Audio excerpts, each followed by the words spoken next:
right there?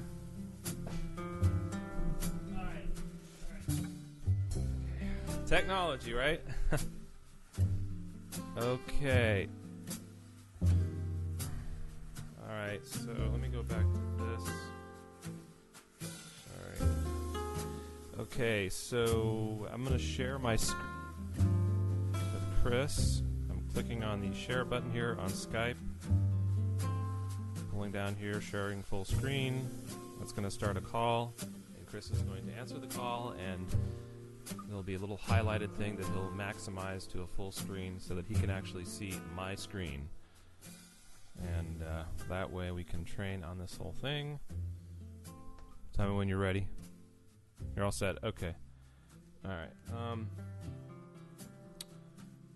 So, just to start off, I'm going to talk a little bit about the non-computer stuff first.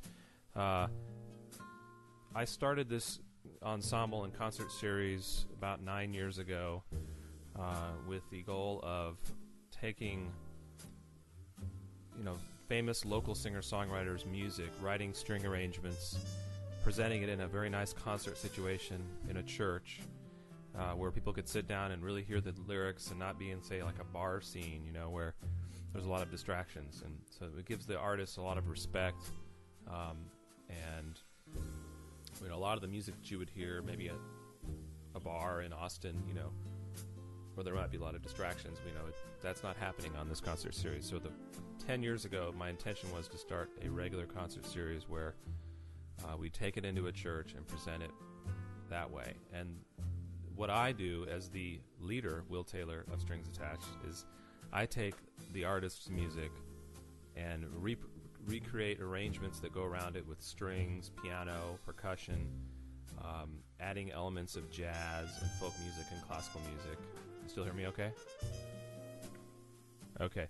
And it's a collaboration between a singer-songwriter and my arrangements. And that's what the people that you're talking to that are on my fan list have come to my presentation because they're attracted to that kind of music. Okay, that's the original intention of Strings Attached. And I'm just going to briefly talk about the two intentions.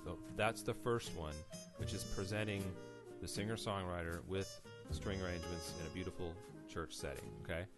Now, about 5 years ago, I branched off and started doing these rock and roll tribute shows. So instead of working with a local singer-songwriter, I'll pick an album, say Beatles' White Album or the Rubber Soul album. I'll write arrangements to that music that are in my own style and present the whole album live with lesser-known singer-songwriters in Austin singing the songs. So there's two approaches that people have come into as fans. One is the early 10 years ago when I was just doing singer-songwriter acoustic stuff, and then the rock and roll tribute shows. Messing around with every girl in town, pulling me down for thinking I'm someone new. Always the same, playing your game.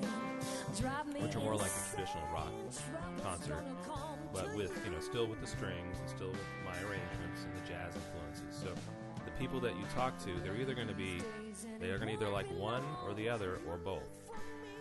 Does that make sense? Of the way that I present music, and that just gives you a little idea of like who you're talking to. It's very important that. You understand it's taken me a long time to build this audience up. This is like 15 years, and some of these people go back, 15, 20 years and presenting music in Austin. I don't know how long you've been in Austin. I don't know how familiar you are with Austin music. Are you?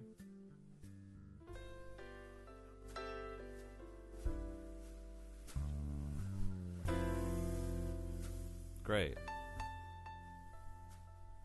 So most of the people on the list will be polite, and now occasionally you may get somebody on the phone who's like a volunteer or is a friend of mine. They might be accidentally on my list, so it might be a slight bit awkward. Just say, I apologize that we're calling, and all the best to you, and Or you might even get a musician that I work with, and they're going to be like, oh, I know Will, I play with him in weddings, or, you know, I play in the strings attached, or I volunteer regularly. Then you can say, well, thanks for taking my call, sorry to bother you, and move on, okay? So, but everybody else is going to be just fine.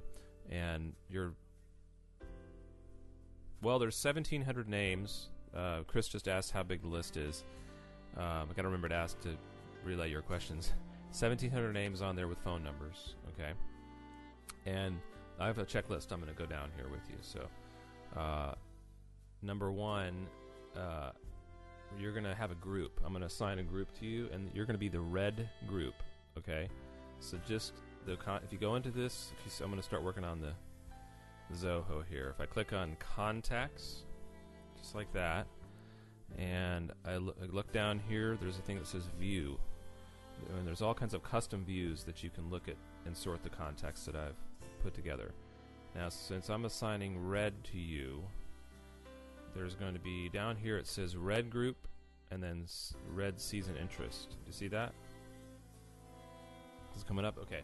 So I've already grouped up. There's probably about 300-400 contacts. Okay, that are coded red, and so the red season interest is the people that specifically asked for a phone call about season tickets. Those are going to be your easiest contacts. Okay, and that's going to be about 100 to 150 that I've given you. Okay, and the idea is you've done, I don't know how much phone work you've done, and whoever's watching this training video that I'm making, how much, but I'm just going to say you want to have as much information about the person in your mind before you make the call, so you know who you're dealing with. And in this contact database, there's a lot of little things that you can use. So first thing,